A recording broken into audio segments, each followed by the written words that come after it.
You're not broken. Your mind just runs patterns you've never been taught to control. This audiobook shows you how to rewire those patterns and finally get out of your own way. Take control of your mind. Audiobook by Rowan March, published by Inner Impact Books. Introduction. Every morning you wake up with the best intentions. Today will be different. Today you'll finally follow through. You'll maintain focus, avoid distractions, and make real progress toward your goals.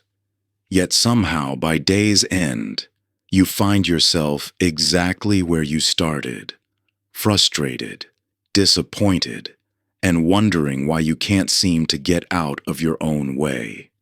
This constant battle with your mind leaves you exhausted. You know exactly what you should do, but something invisible seems to hold you back.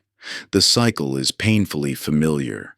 Bursts of motivation followed by periods of procrastination, moments of clarity clouded by self-doubt, and ambitious plans derailed by old habits that refuse to die. You've probably tried everything: productivity systems, morning routines, meditation apps, and countless self-improvement strategies. Some work for a while, but eventually, the old patterns return. It's not because you lack discipline or willpower. The real issue runs deeper. You're fighting against your mind's operating system without understanding how it actually works. Your mind isn't broken, and you don't need fixing. What you're experiencing isn't a character flaw, it's the predictable outcome of specific mental patterns running on autopilot. These patterns were installed to protect you, but now they limit you. They're like software running in the background, influencing every decision and action without your awareness. Taking control of your mind doesn't require monk-like discipline or a complete personality overhaul. It doesn't demand perfect consistency or heroic willpower. Instead, it requires understanding how your mind naturally functions and working with those tendencies rather than against them. This book reveals the hidden architecture of your thoughts and shows you how to redirect their flow. You'll discover why fighting against mental patterns only strengthens them, and how subtle shifts in perspective can transform your entire experience. You'll learn to recognize the difference between your authentic voice and the echo of old programming. The journey ahead isn't about becoming someone new through force of will. It's about removing the barriers that prevent you from being who you already are. Your mind, currently experienced as a source of limitation, will become your greatest ally in creating the life you know is possible, but haven't yet been able to achieve.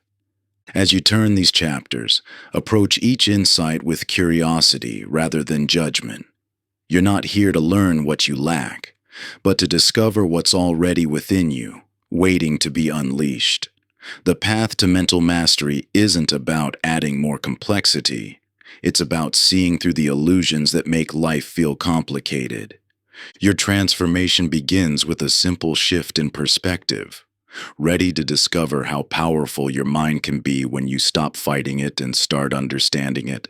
Chapter 1. The Garden of Your Mind.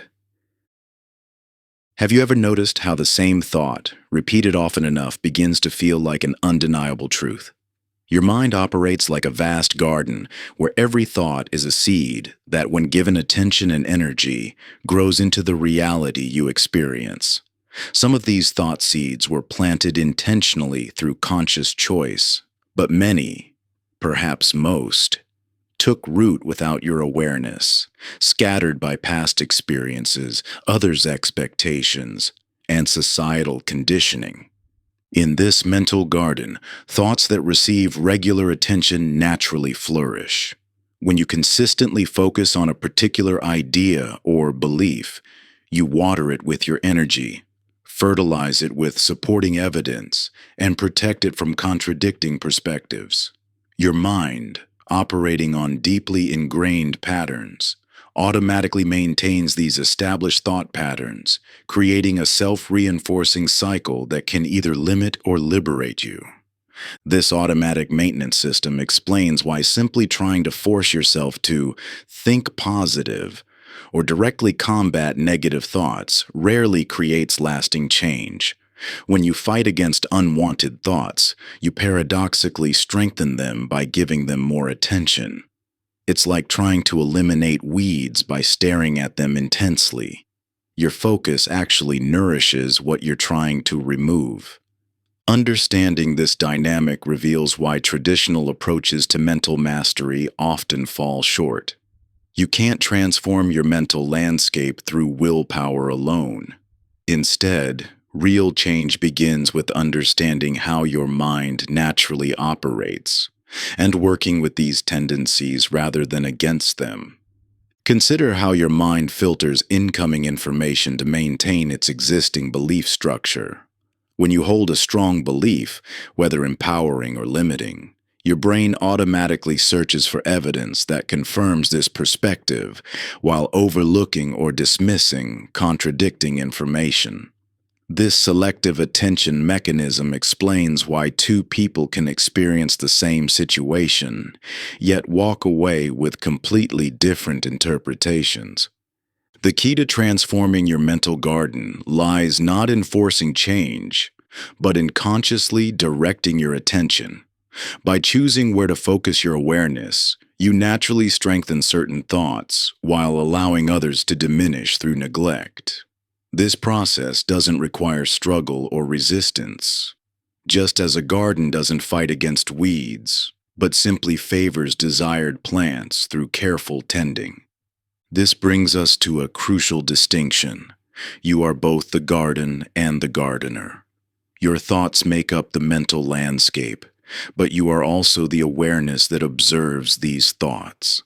This dual nature, being both the content of consciousness and consciousness itself, provides the leverage point for real transformation.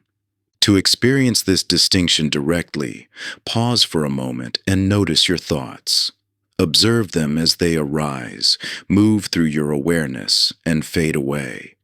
Notice how you can be aware of your thoughts without being completely absorbed in them. This observing presence, this witnessing consciousness, is your true position of power. From this awareness, you gain the ability to choose which thoughts to nurture and which to let naturally fade. You're no longer at the mercy of every thought that enters your mind, believing each one simply because it appears. Instead, you become the conscious curator of your mental space, the intentional gardener of your internal landscape. This fundamental shift in perspective, from being unconsciously controlled by thoughts to consciously directing them, forms the foundation of mental mastery. It's not about forcing your mind into submission, but about understanding its nature and working with its natural tendencies to create the inner environment you desire. This capacity to distinguish between thoughts and the thinker, between the garden and the gardener, is your first step in reclaiming authority over your mind. It's not a technique to master, but a natural ability to recognize and embrace. As you develop this awareness, you'll find yourself naturally able to nurture thoughts that serve your growth, while allowing limiting beliefs to gradually lose their grip through simple lack of attention. Your relationship with your thoughts transforms from one of helpless reactions to conscious interaction.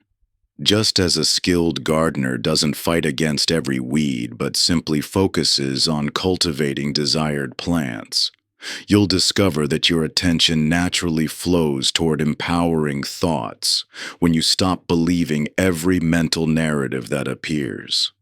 This isn't about forcing change, but about allowing your innate wisdom to guide you toward what truly matters. Each moment becomes an opportunity to choose which thoughts deserve your energy and which can simply drift away unattended. The mental battles that once consumed you begin to dissolve not through struggle, but through the simple recognition that you can observe your thoughts without becoming entangled in them. Like clouds passing through a vast sky, your thoughts move through awareness without disturbing your inner peace when you recognize your role as the observer rather than the content being observed. Chapter 2. The Two Voices Within. You stand at the edge of taking action on a long-held dream, feeling the simultaneous pull of possibility and the weight of protective hesitation. This moment of internal conflict isn't a sign of weakness or indecision. It's the natural interplay of two distinct voices that have evolved within your mind for specific purposes. Within every human mind exist two fundamental operating systems: the protective voice of limitation and the expansive voice of possibility.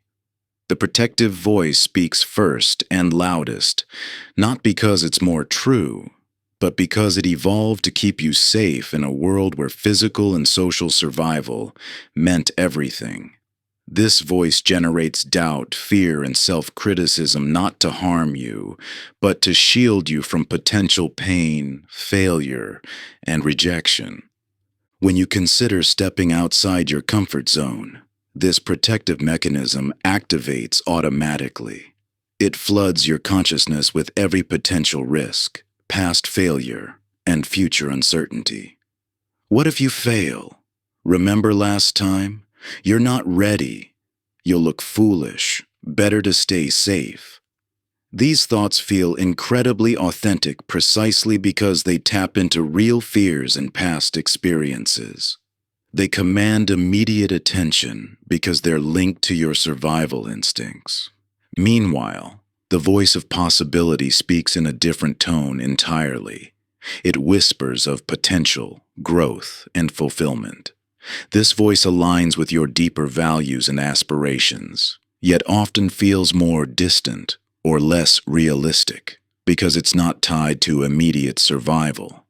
When it says, "You can grow through this," this aligns with your values. This matters more than temporary discomfort. It's speaking from a place of wisdom rather than fear. These voices manifest in every significant decision you face. In career choices, the protective voice emphasizes security and warns against risk, while the voice of possibility envisions growth and impact. In relationships, one voice guards against vulnerability to prevent potential hurt, while the other recognizes the value of authentic connection. In creative pursuits, the protective voice critiques every attempt to maintain safe mediocrity, while the voice of possibility encourages expression and growth. The key insight isn't about silencing the protective voice.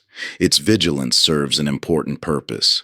Instead, understanding comes from recognizing that these voices require balance and proper context. The protective voice excels at identifying genuine threats, but often misclassified growth opportunities as dangers.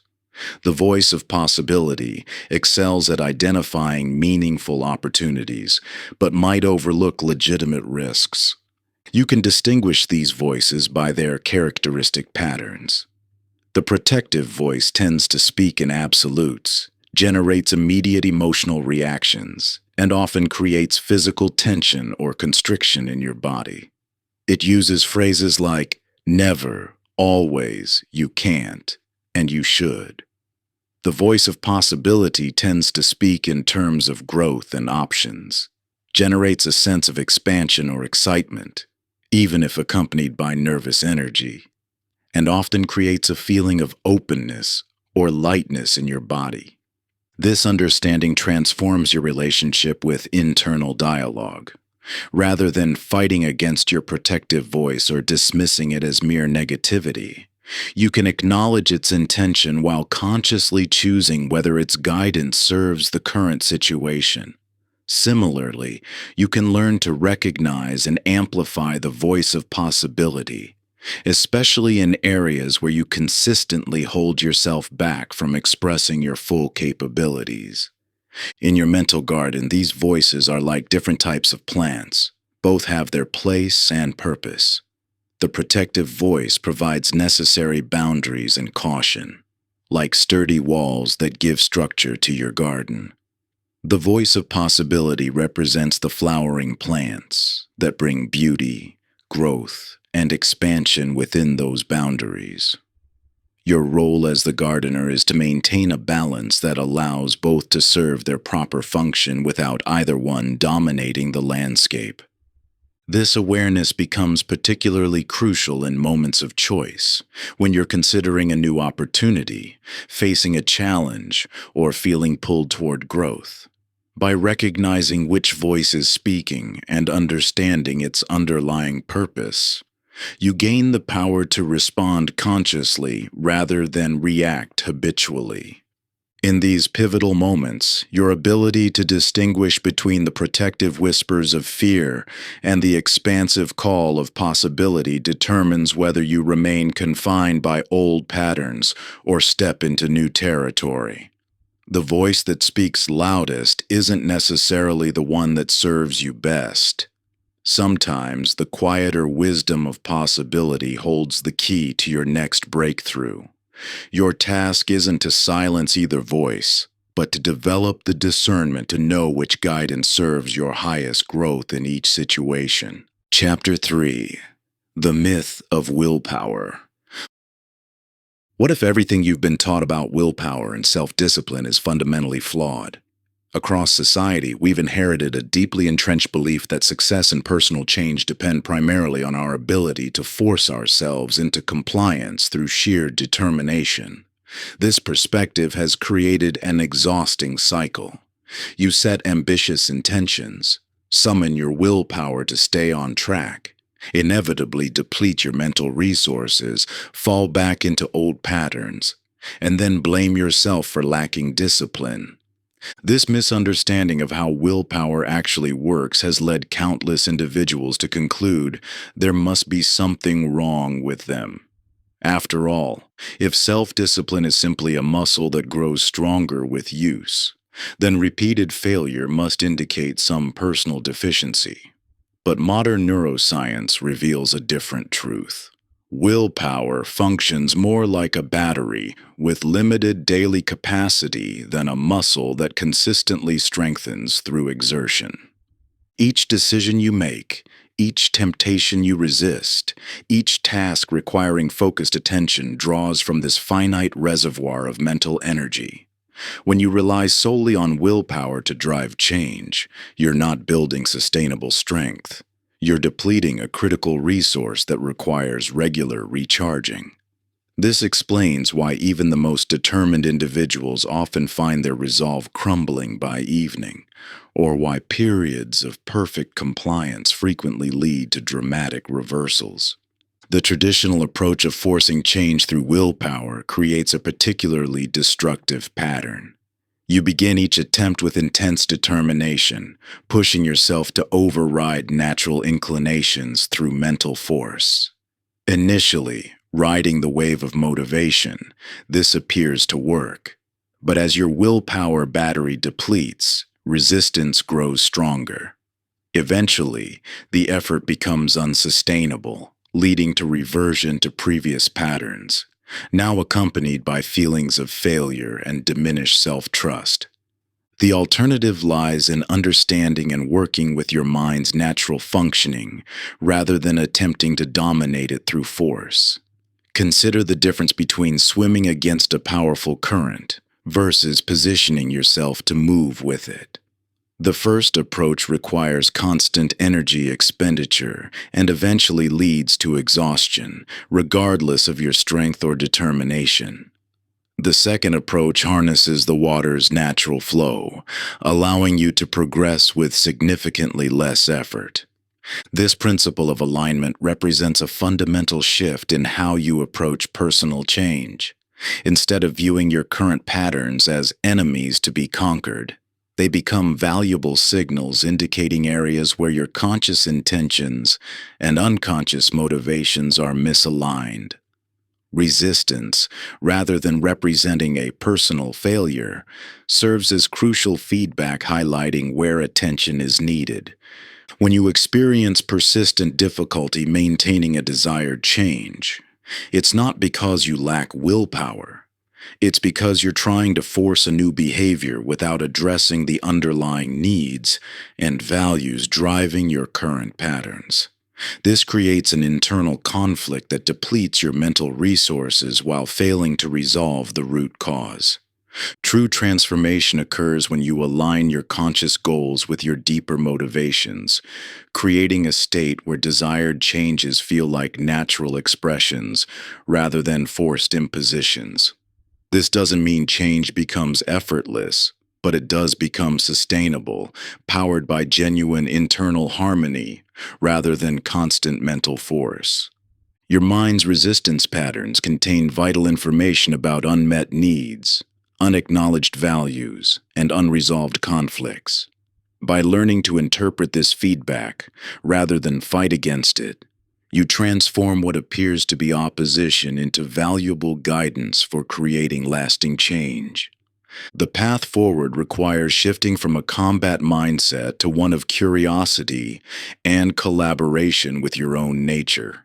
Instead of asking, "How can I force myself to change?"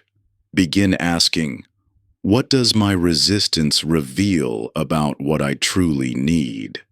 This subtle but profound shift transforms the change process from a battle of will into an exploration of alignment.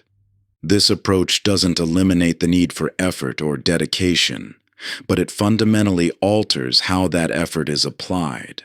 Rather than exhausting yourself swimming against the current of your natural tendencies, you learn to adjust your course to work with the flow of your authentic motivations. Your energy shifts from battling internal resistance to understanding its deeper message, from forcing change through sheer willpower to discovering paths of natural momentum. You'll find that what once felt like an uphill struggle transforms into a journey of purposeful navigation, where each step forward aligns with your inner truth rather than contradicting it. The same determination that drove your previous attempts now fuels a wiser, more sustainable approach to transformation. Chapter 4: The Power of Perception. Two individuals face the exact same situation. Their company announces major organizational changes that will significantly impact their roles. One immediately sees impending disaster, anticipating lost opportunities and diminished influence. The other perceives exciting possibilities for growth, new connections, and fresh challenges to master. Same circumstance, radically different experiences. This stark contrast illuminates a fundamental truth about human consciousness. Your experience of life is determined not by events themselves, but by how you perceive them. This isn't merely positive thinking or reframing. It's the actual mechanism through which your mind creates your lived reality moment by moment. Your brain receives an estimated 11 million bits of sensory information every second, yet you consciously process only about 40 bits. This massive filtering occurs automatically through perceptual patterns developed over your lifetime. These filters aren't random. They're shaped by your beliefs, expectations, and past experiences. They determine not just what you notice, but how you interpret what you notice. Think of these filters as invisible lenses through which you view reality. Just as colored glasses tint everything you see without you actively thinking about it, these perceptual filters continuously shape your experience without conscious awareness. They're so fundamental to how you process reality that you mistake their interpretations for objective truth. This creates a powerful self-reinforcing loop. You perceive what you expect to perceive and unconsciously screen out what contradicts your expectations. If you believe people are generally untrustworthy, you'll quickly notice evidence supporting this view while missing countless examples that could challenge it. Your perception creates your reality, which then reinforces your perception. Understanding this mechanism reveals why two people can encounter the same situation, yet have completely different experiences. It's not that one is right and one is wrong. They're literally experiencing different versions of reality based on their perceptual filters. To demonstrate this principle, pause for a moment and look around your current environment. Notice what initially draws your attention. Now, consciously shift your focus to look for a specific color, perhaps blue. Suddenly, blue objects pop out that you hadn't noticed before. They were always there, but your attention was filtered differently. This simple exercise reveals something profound. What you perceive changes based on where you direct your attention. The objects didn't change, your perceptual filter did. This same principle applies to every aspect of your experience, from how you view opportunities to how you interpret challenges. Your perception doesn't just filter your experience, it actively creates it. When you approach a situation expecting difficulty, your brain automatically searches for and amplifies problems while downplaying positive aspects. This isn't happening consciously. It's your perceptual filters operating on autopilot. The key insight isn't just that perception shapes reality.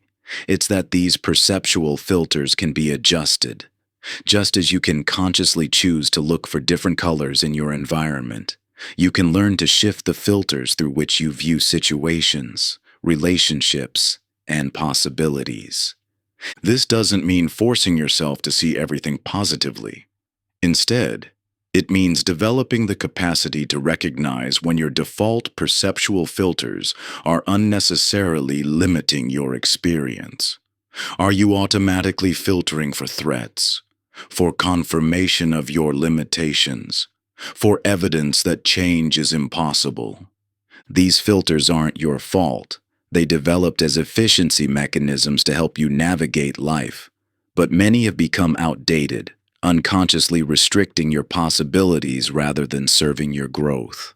The first step in expanding beyond them is simply recognizing their existence. Just as a photographer understands how different lenses affect an image, becoming aware of your perceptual filters allows you to make conscious choices about how you view situations.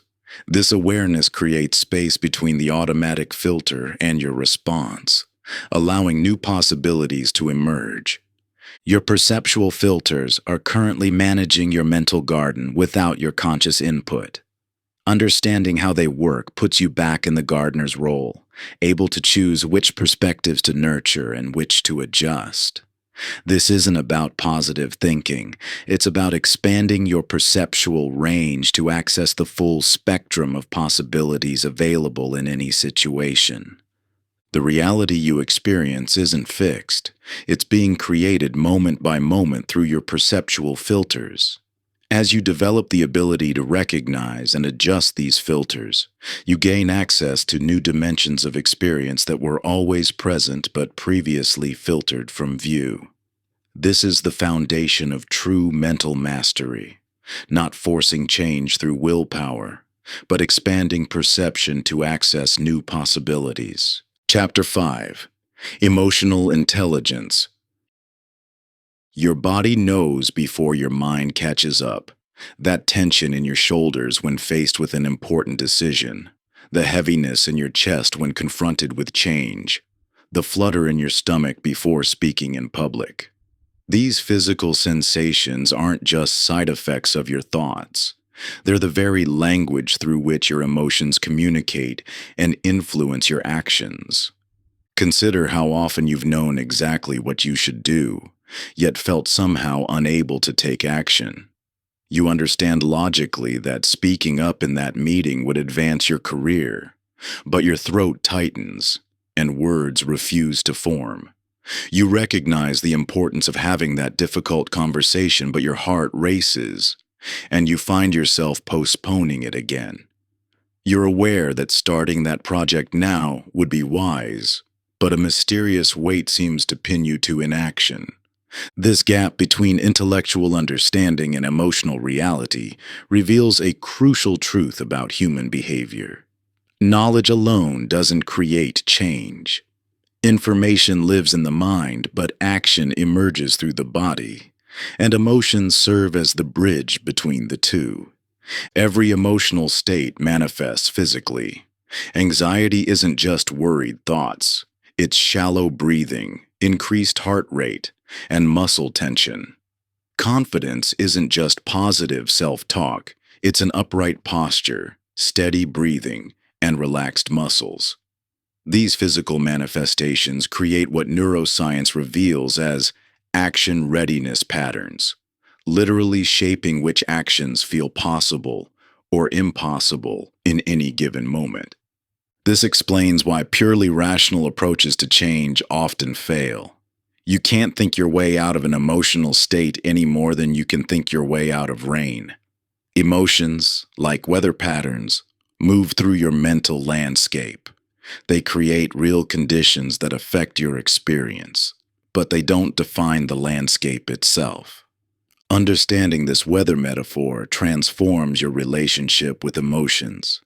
Just as you wouldn't try to fight or suppress the rain, attempting to suppress emotions only intensifies them. Instead, developing the capacity to experience emotions without being controlled by them creates true choice. You can acknowledge the storm while maintaining your direction. Emotional literacy, the ability to identify, name, and understand emotional states, creates this critical space between stimulus and response where mental control becomes possible. When you can recognize the physical signatures of emotions early, you gain the ability to respond rather than react. Your body provides constant emotional feedback through subtle signals, tension patterns, energy levels, breathing changes, postural shifts. These physical cues precede full emotional activation, offering early warning systems if you learn to read them. This awareness creates a window of opportunity where you can maintain mental clarity even as emotions intensify. The key lies in shifting attention from mental analysis to bodily sensation. Instead of getting caught in thoughts about the emotion, bring curious attention to its physical expression. Where do you feel it in your body? What qualities does it have? Temperature, texture, movement. This simple shift from thinking about to experiencing often naturally transforms the emotion's intensity and grip. Emotions then become valuable information rather than overwhelming forces. Anxiety signals where you care deeply and might need preparation. Anger reveals important boundaries or values being crossed. Sadness points to meaningful losses that deserve acknowledgement. Each emotion carries intelligence when you learn its language. This body-centered approach aligns perfectly with the garden metaphor explored earlier.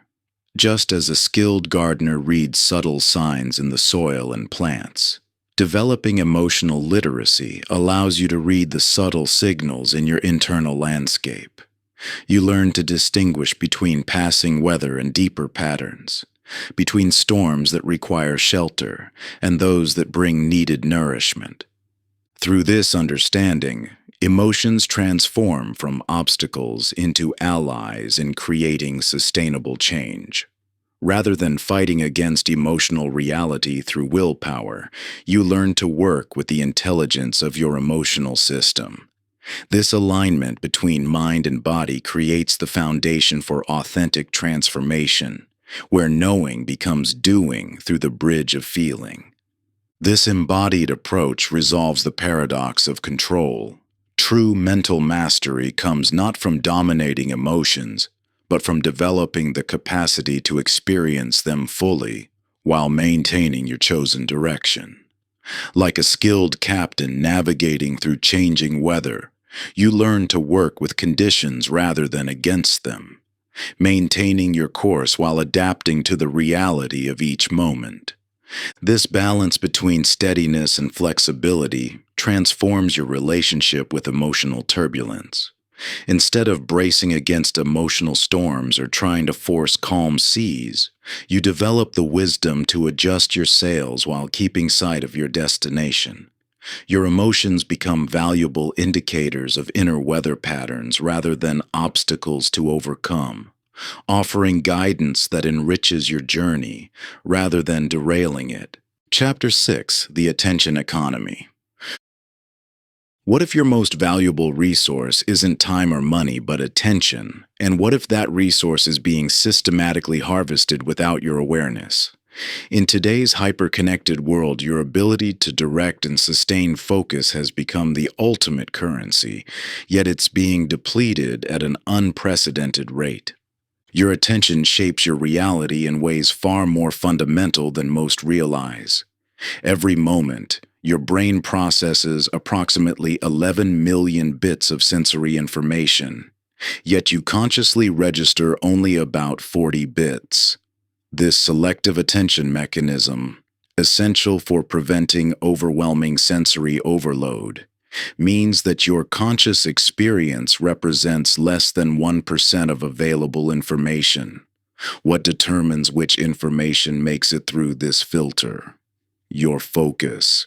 This filtering process worked perfectly in our ancestral environment, where threats were physical and immediate. However, modern technology has created an environment explicitly designed to hijack these attention mechanisms. Social media platforms, news feeds, and entertainment systems employ sophisticated algorithms and psychological triggers to capture and monetize your mental energy. Each notification, headline, and auto-playing video exploits the brain's inherent bias toward novelty and potential threat. Understanding attention as your most precious resource transforms how you approach mental mastery. Like a spotlight illuminating a dark room, your focus determines which aspects of reality become vivid and actionable, while others fade into shadow. This isn't just metaphorical. Neuroscience shows that sustained attention physically reshapes neural pathways, strengthening connections related to focused areas while weakening others through neglect. The impact of attention extends beyond immediate experience. Research in neuroplasticity demonstrates that your brain continuously adapts based on what you consistently focus on. Dwelling on problems literally strengthens neural networks associated with those problems, while directing attention towards solutions builds pathways that support constructive action. This process operates like compound interest in the realm of consciousness. Every moment of focused attention represents an investment that yields returns in the form of enhanced neural connections and expanded awareness in chosen areas. Conversely, scattered attention creates a poverty of mental resources, depleting cognitive capacity while reinforcing patterns of distraction. Modern technology companies understand this principle intimately. They employ teams of psychologists and engineers to design interfaces that fragment attention into increasingly smaller units, capitalizing on the dopamine-driven feedback loops that keep you engaged with their platforms. Each scroll, click, and share activates reward circuits originally designed to help our ancestors survive, now repurposed to maintain engagement with digital streams of information. The consequences of this attention harvesting extend far beyond wasted time. When your focus constantly shifts between tasks, devices, and streams of information, you operate in a state of continuous partial attention. This cognitive fragmentation impairs deep thinking, weakens memory formation, and reduces emotional regulation capacity. Studies show that even the presence of a smartphone, even when turned off, reduces available cognitive capacity. Yet this understanding also reveals the path to reclaiming mental control. By recognizing attention as an investment rather than an infinite resource, You can begin making conscious choices about where to direct this precious energy. This requires developing awareness of both external triggers designed to capture attention and internal patterns that disperse it. The modern attention economy has created an environment where focus must be actively protected rather than passively maintained. This protection involves both external boundaries, like digital minimalism and designated periods of deep focus, and internal discipline in directing attention toward what truly matters rather than what demands immediate response. The relationship between attention and reality creation operates as a feedback loop. What you focus on expands in your awareness, which influences your actions, which in turn creates results that reinforce the original focus. This mechanism works equally well whether directed toward problems or solutions, limitations or possibilities. Each moment of attention acts as a vote for what matters in your world, gradually sculpting your perception until it becomes your lived experience. When you habitually focus on obstacles, your mind becomes expert at spotting barriers everywhere, turning even minor challenges into seemingly insurmountable walls. But this same powerful mechanism transforms into a catalyst for growth when you train your attention on opportunities and solutions. Your focus doesn't just filter reality.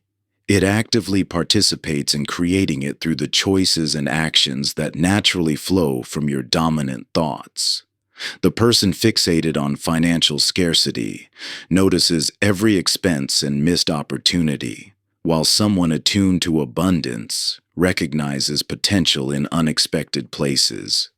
Each perspective becomes a self-fulfilling prophecy, not through magical thinking, but through the natural way your focus shapes your decisions, actions, and ultimately your outcomes. Chapter 7. Identifying your mental prison. When a cage door finally opens, you might expect the bird inside to immediately take flight toward freedom. Yet something remarkable often happens. The bird remains perched inside, bound not by metal bars, but by invisible limitations it has internalized. This phenomenon reveals a profound truth about human psychology. We too can become imprisoned not by external circumstances, but by boundaries that exist solely in our minds. Your mental prison formed gradually through years of experiences, social conditioning, and interpreted failures. Each time you heard, "That's not possible," "Stay realistic," or "Know your place," another bar solidified. Each rejection, setback, or criticism reinforced these constraints until they became your accepted reality. Like that caged bird, you may have stopped testing the boundaries long ago, accepting limitations as immutable facts rather than temporary interpretations. These self-imposed restrictions manifest across every aspect of life. You hold back from pursuing career opportunities because people like me don't get those positions. You avoid deeper connections because relationships always end in pain. You abandon creative projects because I'm not talented enough. These boundaries feel real because they've been reinforced by years of habitual thought patterns, yet they exist solely in perception. What makes these mental prisons so persistent is that they serve a crucial psychological function. They keep you safe from uncertainty, rejection, and the responsibility that comes with greater freedom. The comfort of familiar limitations often feels preferable to the anxiety of unlimited possibility.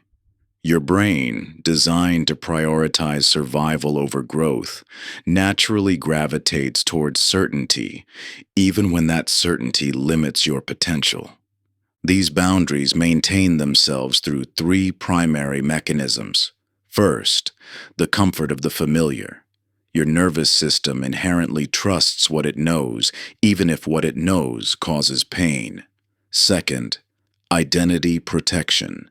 Your mind resists changes that challenge your established self-image, even if that self-image is limiting. Third, the brain's bias towards certainty. Given the choice between a known limitation and an unknown possibility, your mind typically chooses the former. Yet these boundaries dissolve instantly when truly challenged by awareness. Consider how many times in life you've discovered that a certainty was merely an assumption. Remember moments when circumstances forced you beyond your comfort zone, revealing capabilities you didn't know you possessed. These experiences demonstrate that your limitations are more flexible than they appear. Your mental prison likely provides hidden benefits that make it resistant to change. Perhaps staying small protects you from the judgment that comes with success. Maybe claiming "I can't" shields you from the responsibility of "I won't." Understanding these secondary gains, the ways your limitations serve you, is crucial for sustainable change. Mapping your mental prison requires honest self-examination. Where do you consistently stop short, despite having the necessary skills and opportunities? What stories do you tell yourself about what's possible or appropriate for someone like you? What potential outcomes are you protecting yourself from by maintaining these boundaries? Recognizing these self-imposed limitations represents the essential first step toward mental freedom. Only by understanding how your mental prison serves and constraints can you begin the process of dismantling its walls. The boundaries that feel so solid today may be revealed as nothing more than persistent illusions, ready to dissolve in the light of conscious awareness. Your perceptions create your reality, and those perceptions are far more malleable than they appear. Just as the caged bird's limitations exist only in memory once the door opens, your mental boundaries persist only through unconscious acceptance.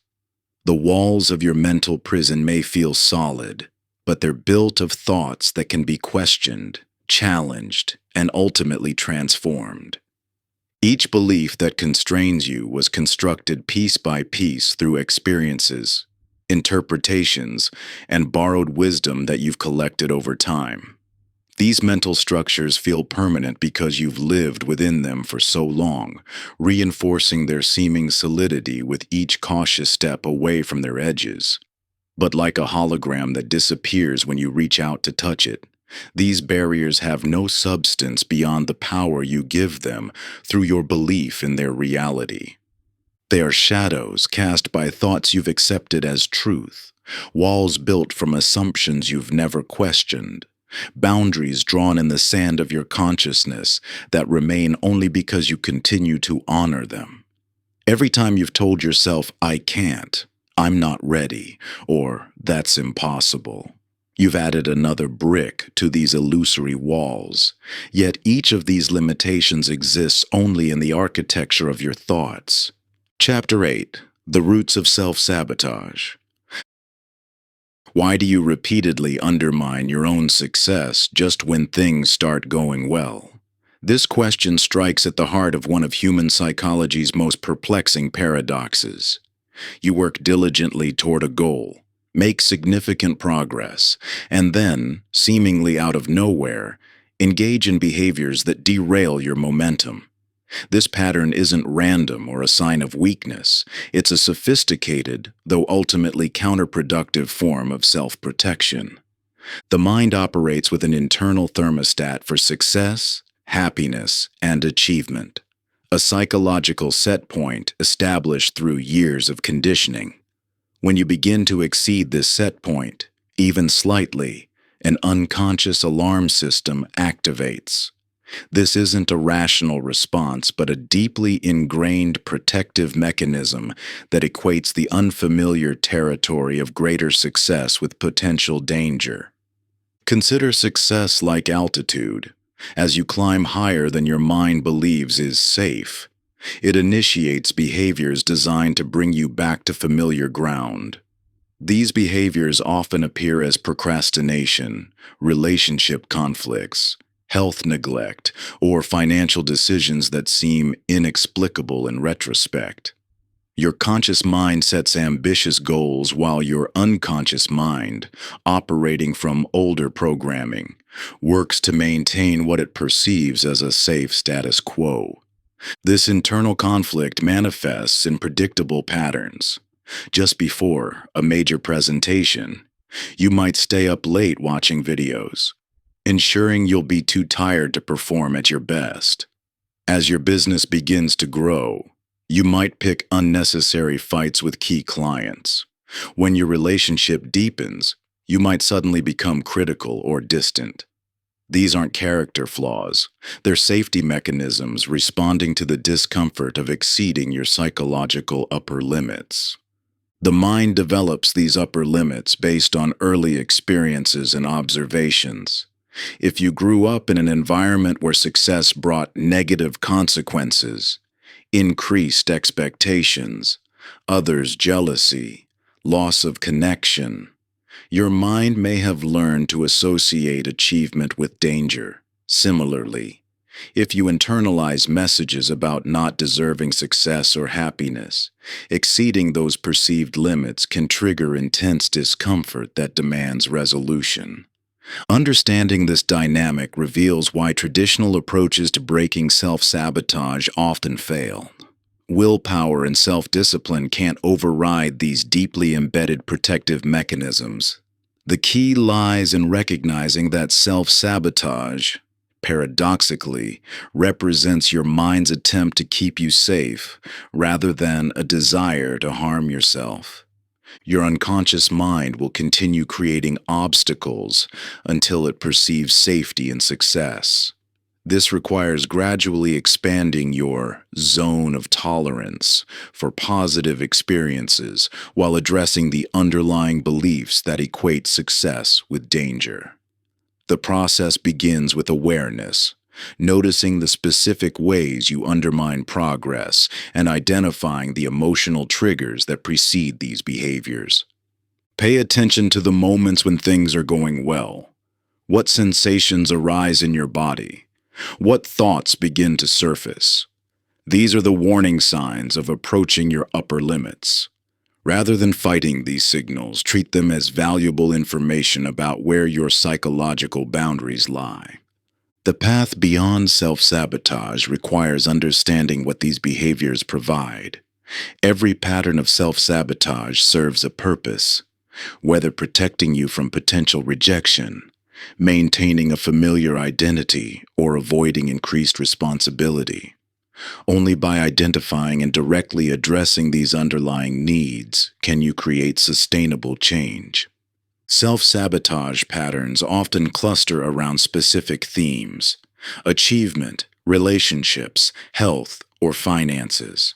By examining the consistency of these patterns across different areas of life, you can begin to recognize your particular style of self-limitation. Some people create external chaos when internal success feels threatening. Others dampen their energy or enthusiasm to avoid outgrowing relationships. Still others use physical symptoms to justify stepping back from opportunities. These patterns connect directly to the two internal voices explored earlier: the protective voice that maintains limitations and the expansive voice that calls you toward growth. Self-sabotage represents the protective voice taking direct action when it perceives its boundaries being exceeded. The key to transformation lies not in silencing this voice, but in understanding its concerns and showing it a new path to safety through growth rather than limitation. When you learn to recognize these voices in action, you gain the power to consciously choose which one guides your decisions. The protective voice isn't your enemy. It's a part of you that needs reassurance and a broader vision of what safety looks like.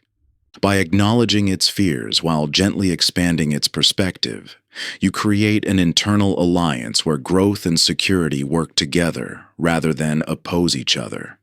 This shift transforms self-sabotage from an unconscious reaction into an opportunity for deeper self-understanding and intentional choice.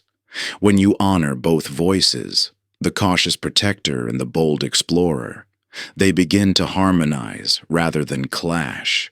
Your inner guardian relaxes its grip not because you've overpowered it, but because you've shown it a broader vision of safety. What once manifested as resistance becomes a source of wisdom, offering insights about your true needs and boundaries. This integration allows you to move forward with both courage and discernment, transforming internal conflict into collaborative growth. Chapter 9: Breaking the Chains of Perfectionism. The relentless pursuit of excellence seems virtuous on the surface. After all, shouldn't you always strive to do your best? Yet this seemingly noble intention often becomes the very force that prevents meaningful achievement. Perfectionism masquerades as high standards, but functions primarily as an elaborate defense mechanism against criticism, failure, and feelings of inadequacy. When you examine your perfectionist tendencies closely, you'll notice they rarely lead to better outcomes. Instead, they create a perpetual state of tension and dissatisfaction. You meticulously plan every detail, obsess over minor flaws, and hold yourself to impossible standards, all while watching others achieve more with less apparent effort. This isn't because they're more talented or capable. They've simply avoided the paralysis that perfectionism induces. Perfectionism operates like a demanding taskmaster who's never satisfied, constantly moving the goalposts of good enough further away. It convinces you that anything less than flawless execution is failure, creating an exhausting cycle of over-preparation and under-delivery.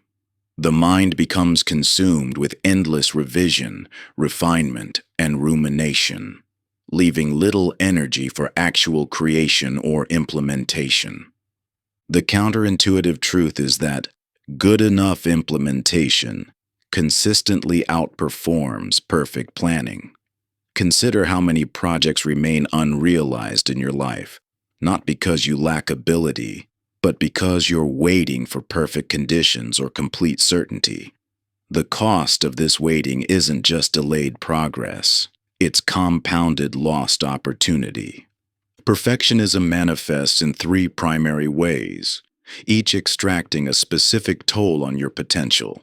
First, impossible standards create a constant sense of falling short, regardless of actual achievement.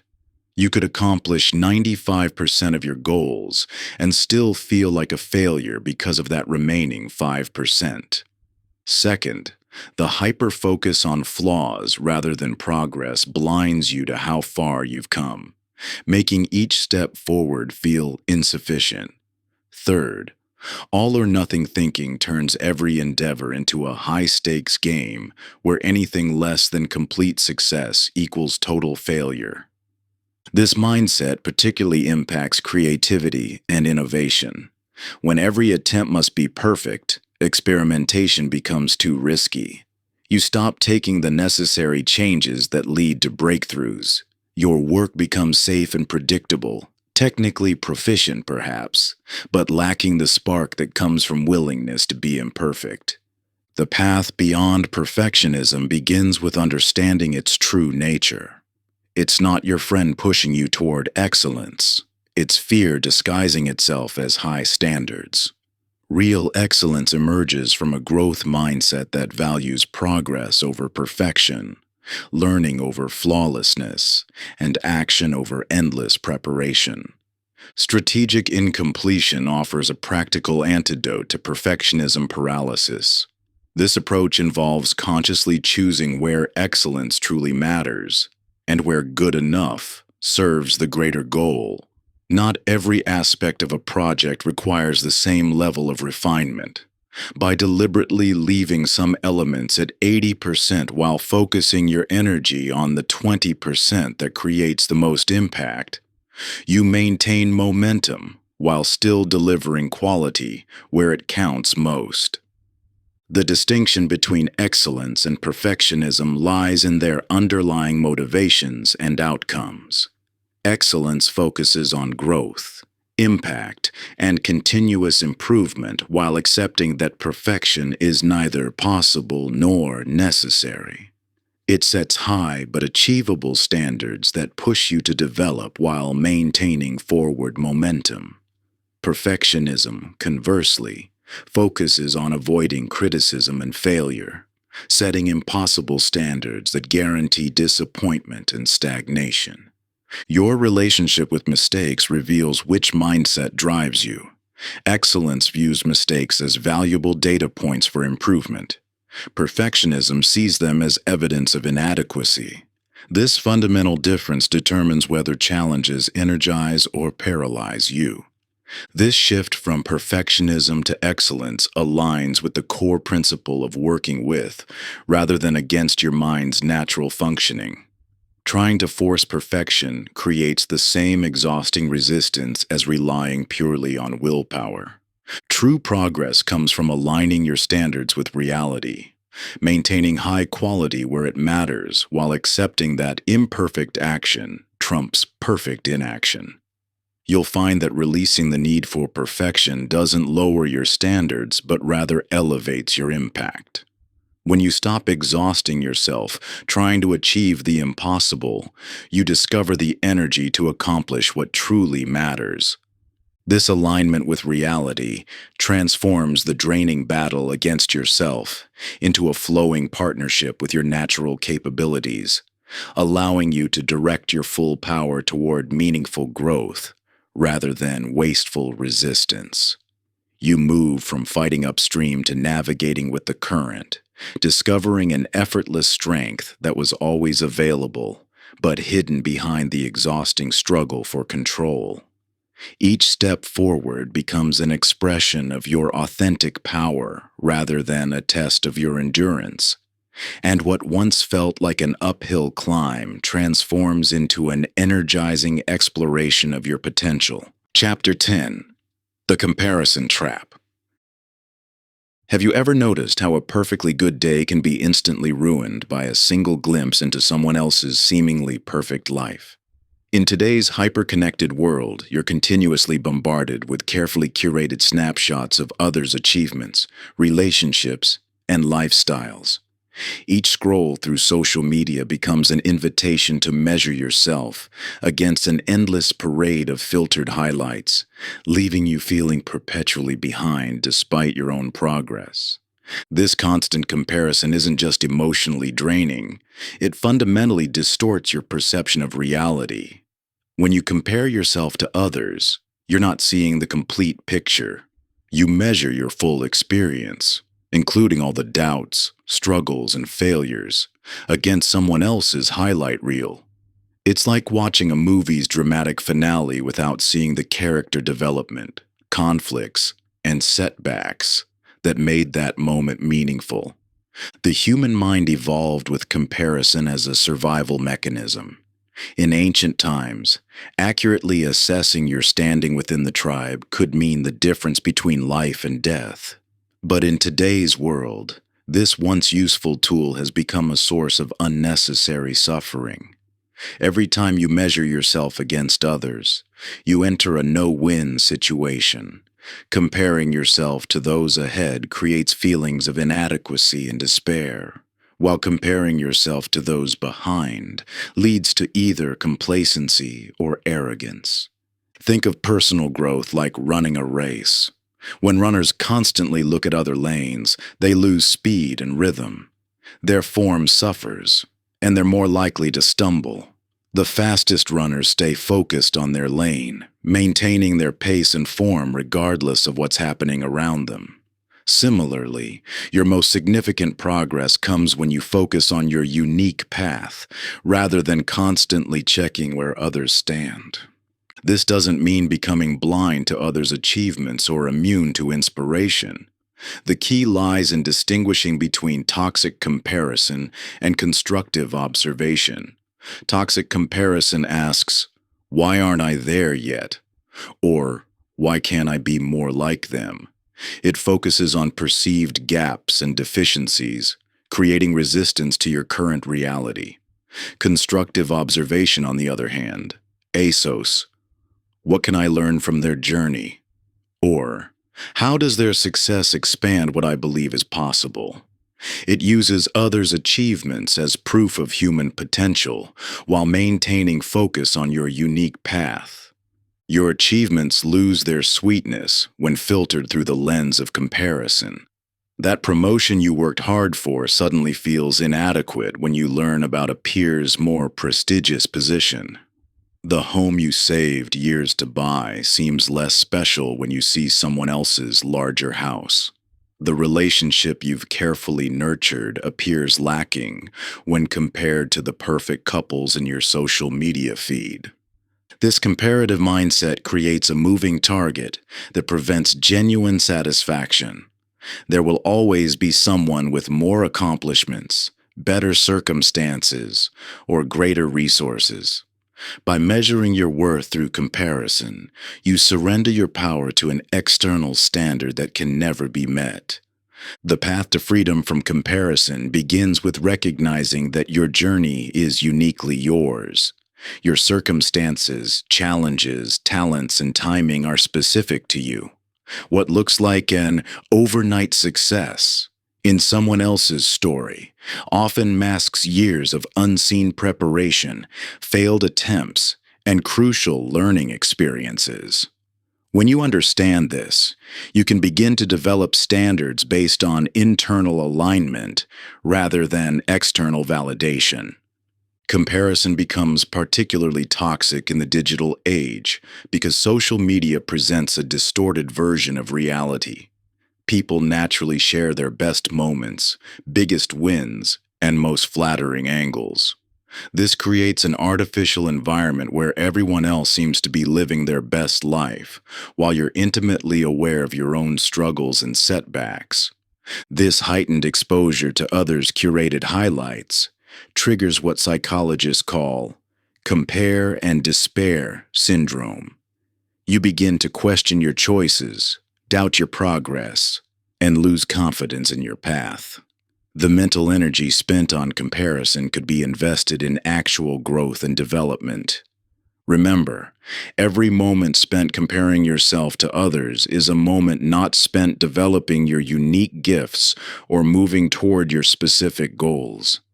This doesn't mean becoming self-absorbed or disconnected.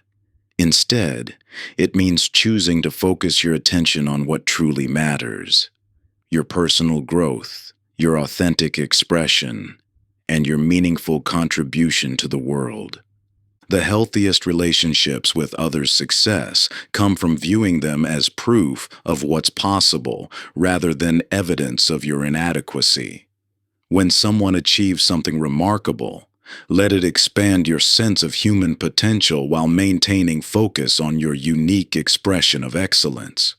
Their victories become fuel for your aspirations, rather than fodder for self-doubt. The success of others illuminates pathways you might not have seen before, revealing fresh possibilities while affirming that extraordinary achievement lies within human grasp. By celebrating their accomplishments without diminishing your own journey, you transform what could be a source of discouragement into a wellspring of inspiration. Your path may look different, your timeline may vary, but their success proves that barriers can be overcome and dreams can materialize through persistent, focused effort. Chapter 11: Facing Fear. What if every fear you've been avoiding is actually pointing directly towards your greatest potential for growth? This question challenges everything you've been taught about fear and its role in your life. While your instinct may be to retreat from fear, to see it as a warning signal to stop, this perspective overlooks fear's most valuable function, as a compass pointing toward your next level of expansion. Your brain's threat detection system, designed for a world of physical dangers, now responds to social and psychological challenges with the same intensity it would a predator. A questioning look from a colleague, The thought of public speaking or the prospect of starting a new venture can trigger the same physiological response as facing actual danger. This hypervigilance, while well-intentioned, creates a fundamental misinterpretation of growth opportunities as threats. The various forms of fear each speak to different aspects of potential growth. Fear of failure points toward opportunities for skill development and resilience. Fear of rejection indicates possibilities for deeper connection and authentic expression. Fear of success often reveals areas where your self-image needs expansion. Even fear of uncertainty highlights chances to develop adaptability and trust in your capabilities. What makes fear particularly insidious is how it operates in a self-reinforcing cycle. When you avoid what you fear, you experience immediate relief. Your anxiety decreases, your body relaxes, and your mind registers this as a successful survival strategy. However, this temporary comfort comes at the cost of reinforcing the fear's power. Each avoidance strengthens the neural pathways that interpret that situation as threatening, making it more likely you'll avoid similar situations in the future. The cruel irony of fear is that anticipation typically creates more suffering than the feared experience itself. Your mind's ability to vividly imagine worst-case scenarios often generates more stress and anxiety than actually facing the situation.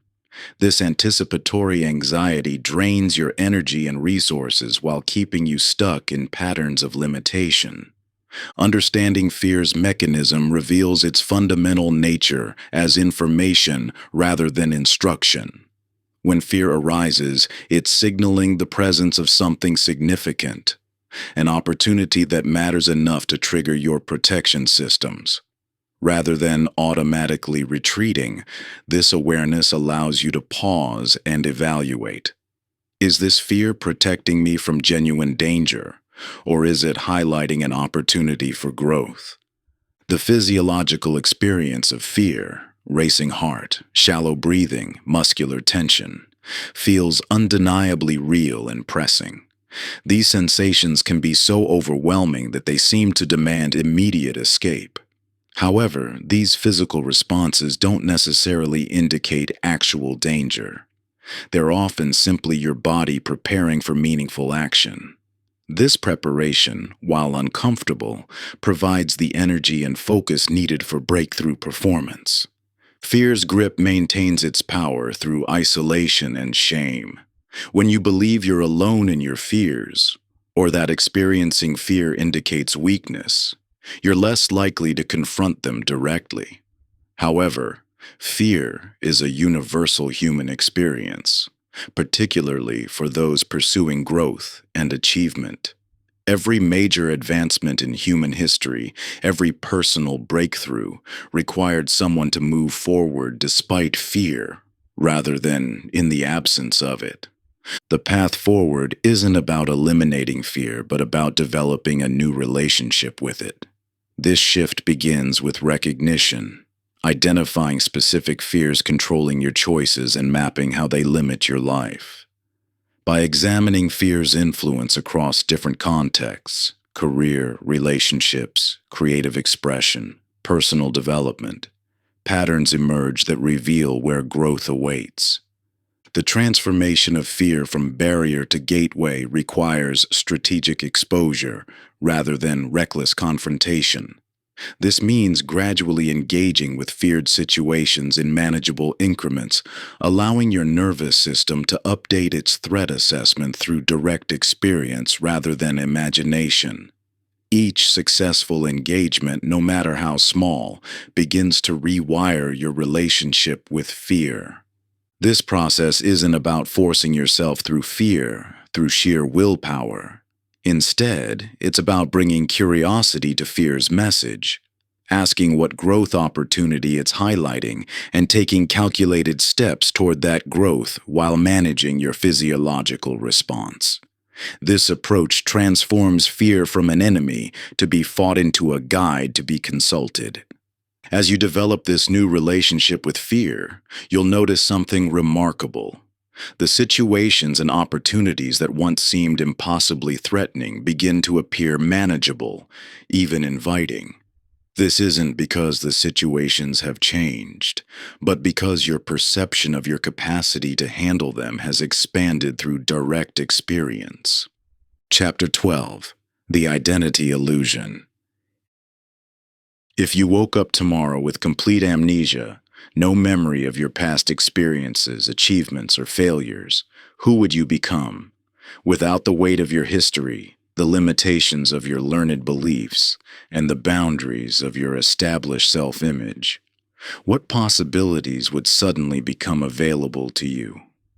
Your self-concept, the collection of beliefs you hold about who you are, acts as an invisible force field, silently determining what actions feel possible or impossible, natural or unnatural, like you or not like you.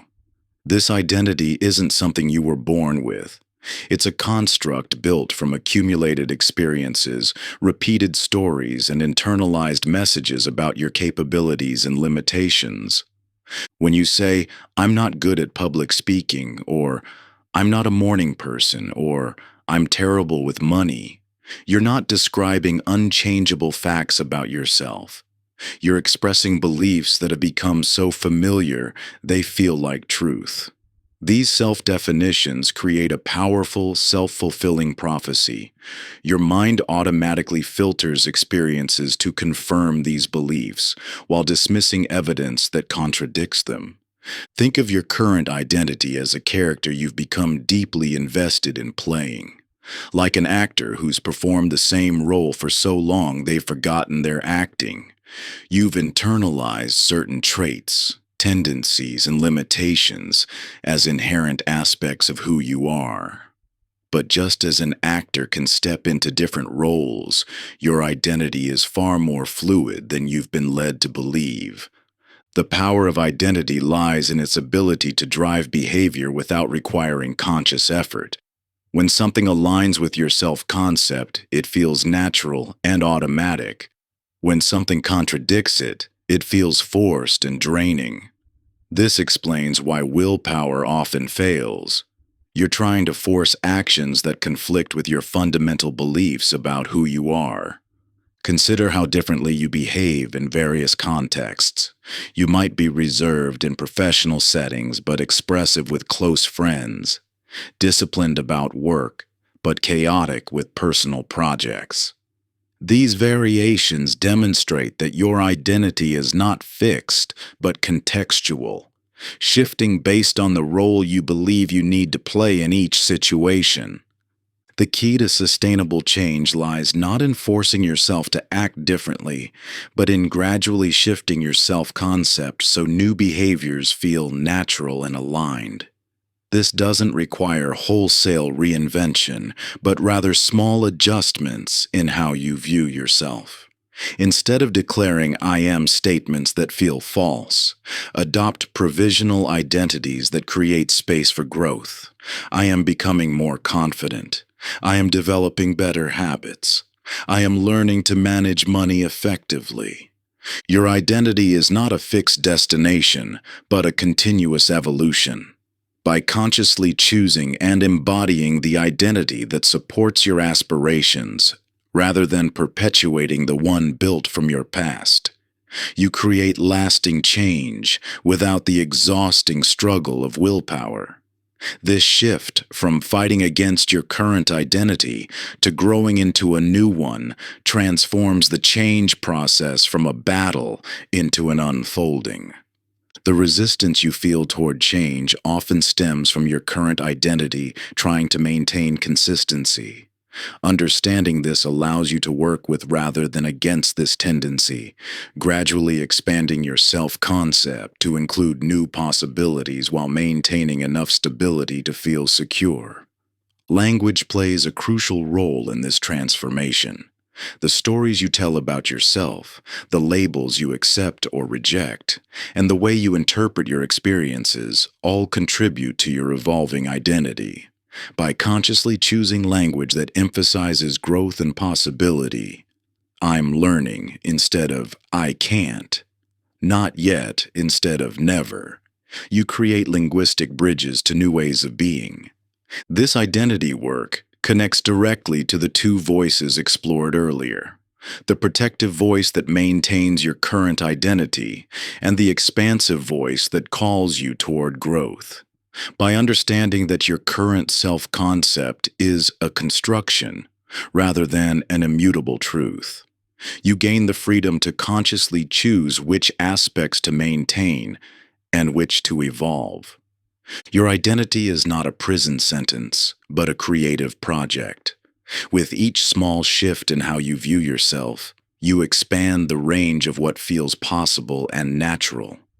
This isn't about becoming someone entirely different, but about allowing yourself to grow beyond the artificial boundaries of who you currently believe yourself to be.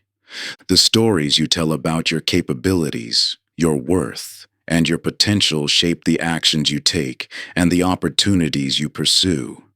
When you begin to question these stories, not to invalidate them, but to examine their origins and test their truth, you discover spaces where growth can flourish. Your current identity exists like a comfortable but well-worn garment. You can choose which parts still serve you and which you've outgrown. By viewing identity as fluid rather than fixed, you free yourself to incorporate new strengths while honoring the wisdom your experiences have given you. Chapter 13: Harnessing the Power of Habits. Your life today is essentially the sum of your habits. What you repeatedly do ultimately defines who you become. While goals and intentions shape the direction of your journey, habits create the actual pathway that leads to your destination. Every action you take, thought you nurture, and response you generate stems from patterns so deeply embedded they operate largely outside your conscious awareness. These automated sequences serve a crucial evolutionary purpose. Your brain, consuming roughly 20% of your body's energy while representing only 2% of its mass, developed habits as an efficiency mechanism. By relegating routine decisions and actions to your subconscious mind, you conserve precious mental energy for novel situations that genuinely require deliberate thought. This efficiency comes with a price. Once established, habits become remarkably resistant to change, persisting even when they no longer serve your best interests. This explains why you can repeatedly set the same intention to exercise more, eat better, be more productive, yet find yourself defaulting to familiar patterns despite your conscious desires. Understanding how habits form and function within your brain reveals why traditional approaches to change often fail. Habits operate through a distinct neurological loop.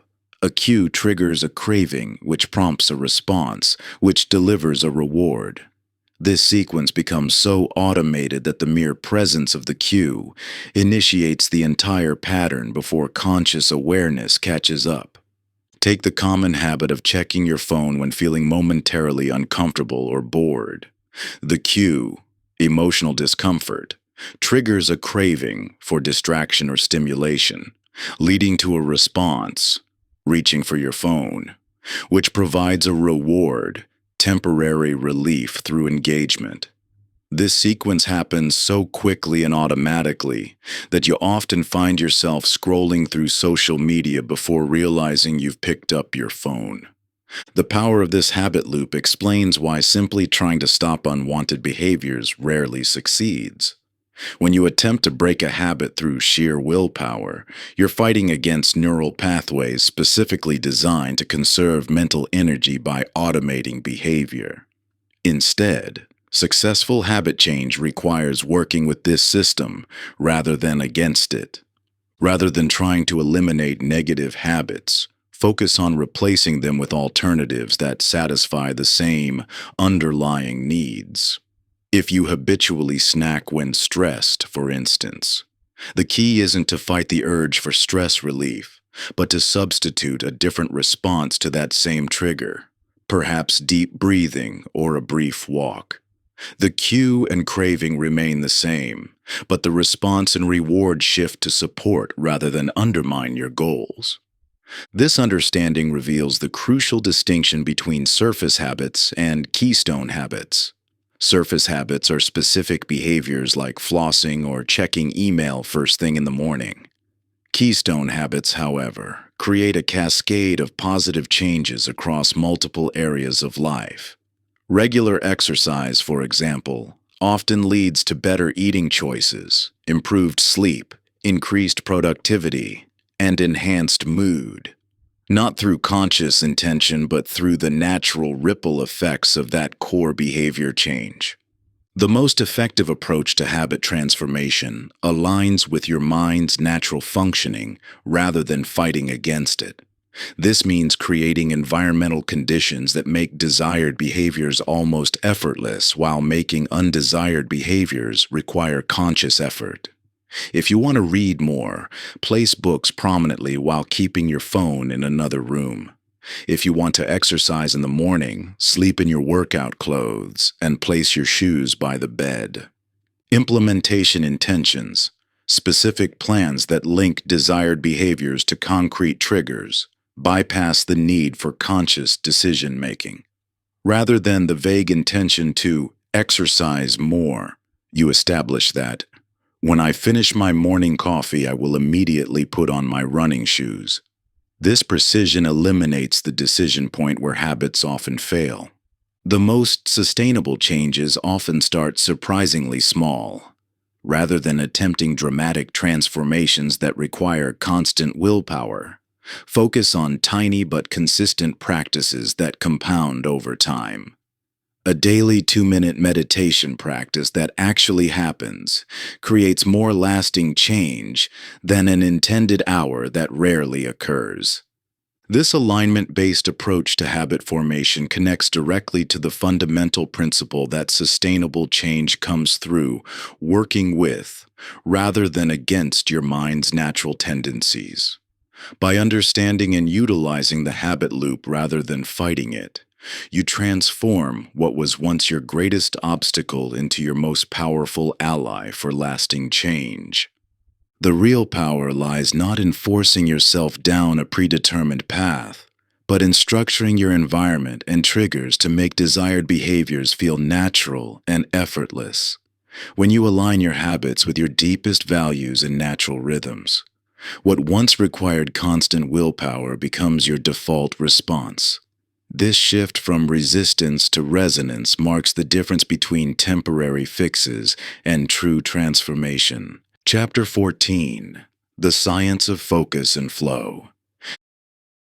You've experienced those rare magical moments when everything clicks into place. Time seems to both stand still and fly by. Your performance reaches levels that feel almost supernatural. Every action flows seamlessly into the next with zero hesitation. The voice of self-doubt falls silent. You're completely absorbed in the task at hand, operating at your absolute peak. This state, which psychologists call flow, represents the ultimate expression of mental control. Yet paradoxically, it emerges not through forcing concentration, but through creating the precise conditions that allow your mind to naturally enter this optimal state. Understanding these conditions and how to consistently recreate them transforms flow from a random occurrence into a reliable tool for peak performance. In today's hyper-connected world, sustained concentration has become increasingly rare. Your attention is constantly fragmented by notifications, emails, messages, and the endless stream of digital distractions competing for your focus. The average knowledge worker now gets interrupted every 11 minutes, with each interruption requiring up to 23 minutes to fully regain concentration. This creates an environment actively hostile to the deep focus necessary for flow.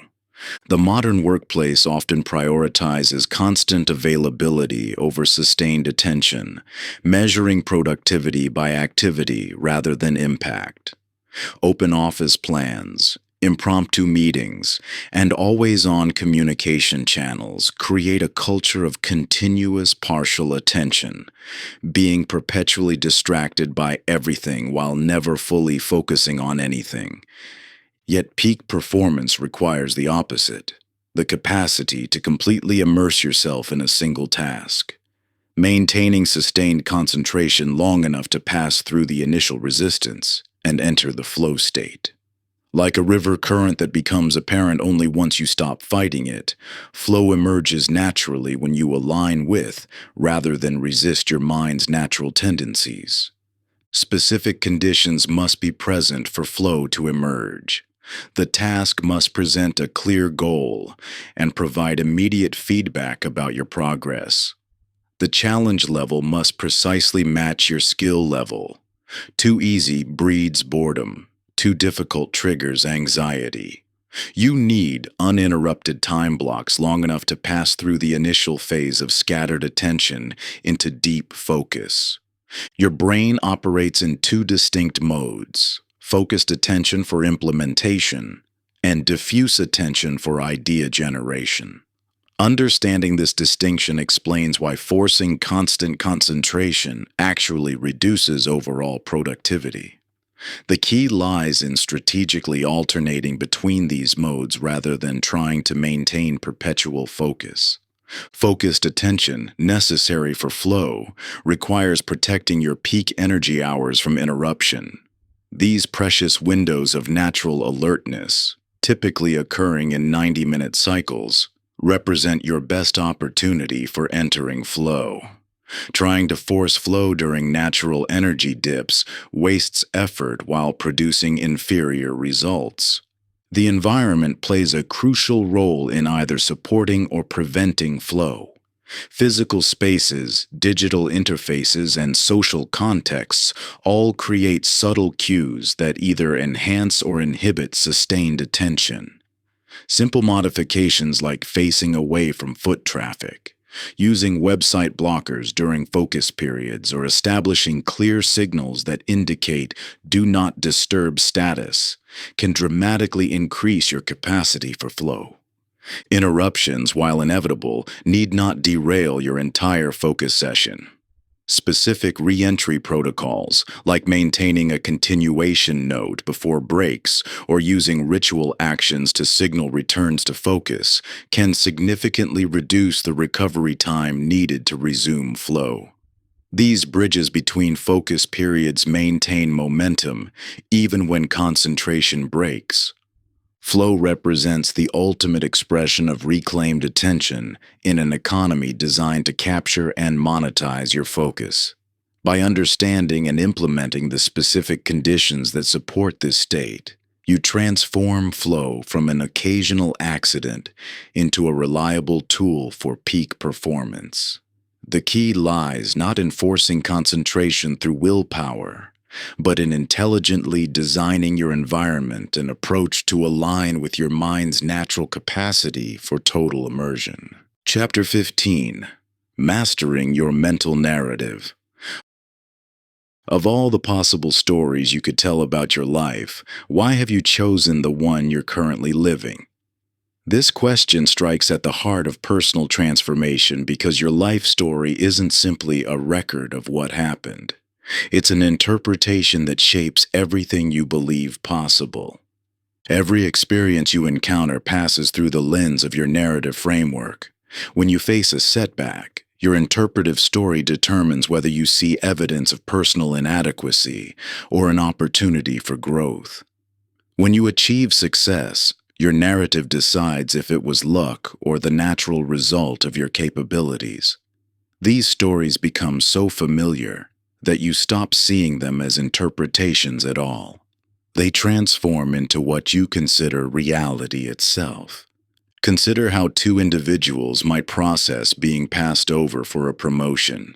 One creates a narrative of personal inadequacy. "I'm not good enough and never will be." This proves what I've always suspected about myself. The other constructs a story of temporary circumstance and learning. This shows me where I need to develop. It's feedback, not failure. Same event, radically different meanings created through narrative interpretation. Your brain naturally seeks coherence through storytelling, attempting to make sense of random events by weaving them into a meaningful narrative. This meaning-making instinct serves an essential purpose, helping you learn from experience and navigate complexity. However, when these stories become rigid and limiting, they create invisible barriers to growth and possibility. Three primary narrative distortions create unnecessary suffering in your life. Personalization occurs when you assume excessive responsibility for external events, creating stories where everything that happens reflects your worth or capability. Permanence emerges when you interpret current circumstances as fixed and unchangeable, generating narratives that deny the possibility of growth or change. Pervasiveness appears when you allow setbacks in one area to color your entire self-perception, creating stories where a single failure defines your complete identity. These distortions operate automatically unless consciously examined. You cannot prevent the initial interpretive response. It's hardwired into your neural architecture. However, you can develop the capacity to recognize these interpretations as stories rather than reality, creating space for deliberate narrative editing. This editing process doesn't mean denying reality or pretending difficulties don't exist. The events of your life remain unchanged. What shifts is the meaning you assign to these events and the story you construct around them. This distinction between acknowledging reality versus interpreting meaning opens the door to narrative mastery. When you understand that your current life story represents just one possible interpretation among many, you gain the power to consciously craft narratives that serve your growth. This doesn't mean fabricating false positivity, but rather choosing interpretations that honor both challenges and possibilities. Your narrative choices shape your identity more powerfully than your experiences themselves. By becoming aware of your current stories and their impact, you can begin consciously selecting interpretations that pull you toward your potential rather than anchor you to past limitations. The stories you tell yourself create the boundaries of your perceived possibilities. They determine whether you see obstacles as barriers or stepping stones, whether you interpret feedback as judgment or guidance, whether you view your capabilities as fixed or expandable. In essence, your narrative framework constructs the reality you experience. This understanding connects directly to how your perceptions shape experience, as explored earlier. Your narratives act as the stories you tell about your perceptions, creating a compounding effect on how you interpret and interact with the world. By developing narrative awareness, you gain access to one of the most powerful levers for personal transformation: the ability to consciously choose the meaning you make from your experiences.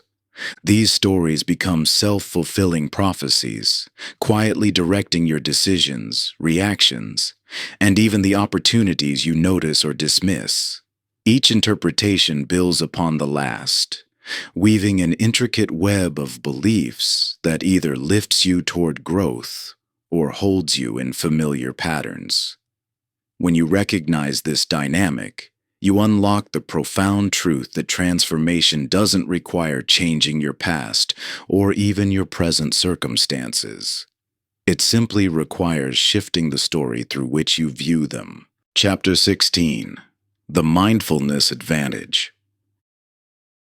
In a world that demands constant activity, your greatest advantage might be the capacity to pause. While others rush frantically from task to task, those who cultivate mindfulness, present moment awareness without judgment, develop an unshakable foundation for peak performance and mental mastery. This isn't about becoming a monk or spending hours in meditation. Mindfulness represents fundamental mental training that enhances every aspect of your functioning. When you strengthen your capacity for present moment awareness, you literally rewire your brain. Research shows that consistent mindfulness practice increases density in the prefrontal cortex, the brain's command center for executive function, decision-making, and emotional regulation. Simultaneously, it reduces activity in the amygdala, the ancient threat detection system that triggers stress responses and emotional reactivity. You might resist this idea, believing you're too busy for mindfulness or that it requires perfect stillness of mind. These are common misconceptions that prevent many from accessing this powerful tool. Think of mindfulness not as another task on your to-do list, but as mental fitness training.